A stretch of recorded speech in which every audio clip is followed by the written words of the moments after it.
Hi, this is Sujata Rajan, founder and CEO of Lakshanam. We offer support services, systems, and advisory to improve your profitability and to increase your productive hours.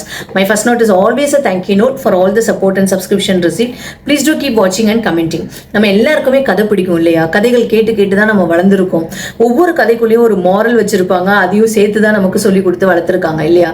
பிஸ்னஸ்லேயும் அப்படிதான். நம்ம பார்க்குற விஷயங்கள், நம்ம கேட்குற விஷயங்கள், நம்ம அனுபவிக்கிற விஷயங்கள், இதையெல்லாம் தொகுத்து ஒரு கதை புத்தகமாகவே போடலாம். அந்த கதை புத்தகத்திலேருந்து எடுக்கிற மாரலை நம்ம பிஸ்னஸில் இம்ப்ளிமெண்ட் பண்ணினாலே நம்ம கண்டிப்பாக ஃபெயிலியரை நோக்கி போகாமல் இருக்கிறதுக்கு வாய்ப்புகள் நிறைய நம்ம உருவாக்கிக்கலாம். அது என்னங்கிறத பார்க்கலாம். நடந்த ஒரு விஷயத்தை தான் நான் கதையாக சொல்ல போகிறேன், வாங்க பார்க்கலாம்.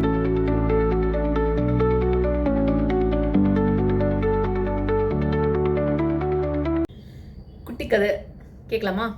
ஒரு 80-90களில் நீங்கள் ஸ்டேஷனை விட்டு இறங்கி வந்தீங்கன்னா வரிசையாக பூக்கார அம்மாக்கள்லாம் உட்காந்துருப்பாங்க. அவங்களுக்கு இளைஞர்கள், இளைஞர்கள் இல்லை கப்பிள்ஸாக வரவங்க அப்படி தானே அவங்க யாரையுமே டார்கெட்டாக ஃபிக்ஸ் பண்ணவே மாட்டாங்க. அவங்களுக்கு எல்லாருமே கஸ்டமர்ஸ் தான். எப்படிங்கிறது பாருங்கள். ஒரு 22-23 வயசு ஒரு இளைஞர் நடந்து போய்கிட்டு இருக்காரு. அவர் அவசரமாக நடந்து போயிட்டு இருக்காரு. இவங்க என்ன பண்ணுவாங்க? They will attract him also. எப்படின்னு பாருங்கள். ஐயா, பூ செம்மையாக சூப்பராக இருக்குது, இப்போ தான் வந்திருக்கு, ஃப்ரெஷ்ஷாக இருக்குது, வீட்டுக்கு பொண்டாட்டிக்கு வாங்கிட்டு போய் கொடுங்க அப்படின்பாங்க. அவர் கல்யாணம் ஆகாதவராக இருந்திருக்கலாம். ஸோ அப்படியே நடந்துக்கிட்டே சொல்கிறாரு, எனக்குலாம் கல்யாணம் ஆகலாமா இன்னும் அப்படின்னு. உடனே இவங்க அடுத்தது, அதனால என்னையா காதலிக்கு வாங்கிட்டு போய் கொடுங்க அப்படின்பாங்க. அப்போ கொஞ்சம் அவர் ஸ்லோ டவுன் ஆவார். அப்போ சொல்லுவார், இல்லைம்மா எனக்கு காதல் இல்லை அப்படின்னோடனே இவங்க உடனே வந்து யோசிப்பாங்க. ஒரு செகண்ட் தான் யோசிப்பாங்க. உடனே சொல்லுவாங்க, அதனால என்ன, வீட்டில் அம்மா இருப்பாங்கல்ல, அம்மாவுக்கு நம்ம வாங்கி கொடுக்காம யார் வாங்கி கொடுக்க முடியும், அம்மாவுக்கு சந்தோஷமாக வாங்கி கொண்டு போங்க சாமி அப்படின்பாங்க. இந்த இடத்துல அந்த கஸ்டமர்னு சொல்ல முடியாது, அவர் வழிப்போக்கர் நின்றுடுவார். நின்றுட்டு வந்து சிரிச்சுக்கிட்டு, சரி எவ்வளோ தூரம் போகுது பார்க்கலாம் அப்படின்னு சொல்லிட்டு வந்து சொல்லுவேன், நான் இங்கே தனியாக இருக்கேம்மா, அம்மாவும் இங்கே இல்லைம்மா அப்படின்னு சொல்லிட்டு he was expecting for a different answer. But உடனே அந்த பூக்கார அம்மா சொல்கிறாங்க, அதனால என்ன, வீட்டில் பூஜை இருக்கும்ல, சாமிக்கு வாங்கி கொண்டு போய் போடுங்க, நல்லது நடக்கட்டும் சாமி அப்படிங்கிறாங்க. ஸ்டண்டு கண்டிப்பாக வாங்குகிறோம், 1 முழம் 2 முழம் அந்த ஆடு வாங்குறாரு. It's a beautiful happening, right? இந்த இடத்துல இந்த ஸ்டோரியில் நான் ஷார்ட்டாக ஸ்வீட்டாக சொல்லிட்டேன். இந்த ஸ்டோரியில் 2 விஷயம் தான் அவங்க ஹைலைட் பண்ணுறாங்க. நம்மளை மாதிரி பிஸ்னஸ் பீப்புளுக்கு என்னென்னா, என் கையில் ப்ராடக்ட் இருக்குது, உன்னை எப்படியாவது நான் வாங்க வைப்பேன், அது எதுக்காவது நல்லபடியாக யூஸ் ஆகும், ஜென்யூனிட்டியும் அங்கே இருக்குது. சரியா? ஒரு வழி இல்லைன்னா இன்னொரு வழி நான் கண்டுபிடிச்சு அந்த ப்ராடக்ட்டை விற்க பார்ப்பேன்.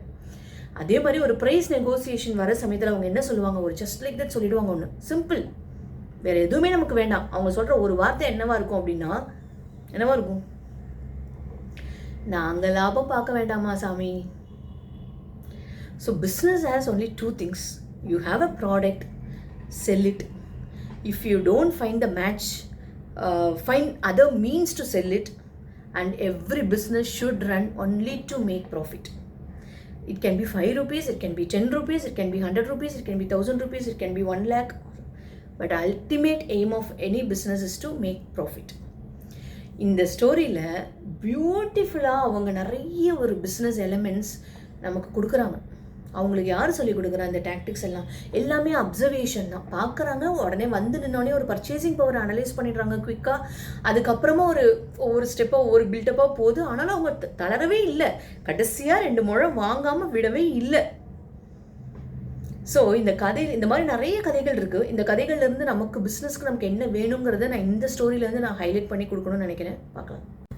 இந்த அழகான குட்டி கதையிலேருந்து நம்ம பிஸ்னஸ்க்கு இம்ப்ளிமெண்ட் பண்ண முடிகிற ஒரு 4 விஷயங்களை பார்க்கலாம். Learning, observation and quick responses lead to smart selling. Madam prove பண்ணிட்டாங்க. Genuinity and confidence also helps the sale to get closed. There is always a reason to buy a product. It is the duty of business owners or sellers to find that reason. வேற யாரும் பண்ண மாட்டாங்க, நம்ம தான் அந்த ரீசனை கண்டுபிடிக்கணும். Selling is not just a skill, it is an art and you need to master it. பிஸ்னஸும் லைஃபுங்கிறது வேற கிடையாது. லைஃப்லையும் நம்ம கீப் இம்ப்ரூவிங். எப்படின்னா, நம்ம ஒரு அப்சர்வ் பண்ணுறப்ப தான் நம்மளோட நிறைய இம்ப்ரூவைசேஷன் நடக்குது இல்லையா? பிஸ்னஸ்லேயும் அதுதான். The more you observe around your surroundings from the people you interact, உங்களுக்கு நிறைய ஒரு மைண்ட் செட் சேஞ்ச் வரும், ஒரு க்ரோத் கிடைக்கும். And every business should run to make an operating profit. And selling is a beautiful business element and கற்றுக்கலாம், implement பண்ணலாம். All the very best to all of you. Thank you. This is Sujatha Rajan signing off for Lakshmi.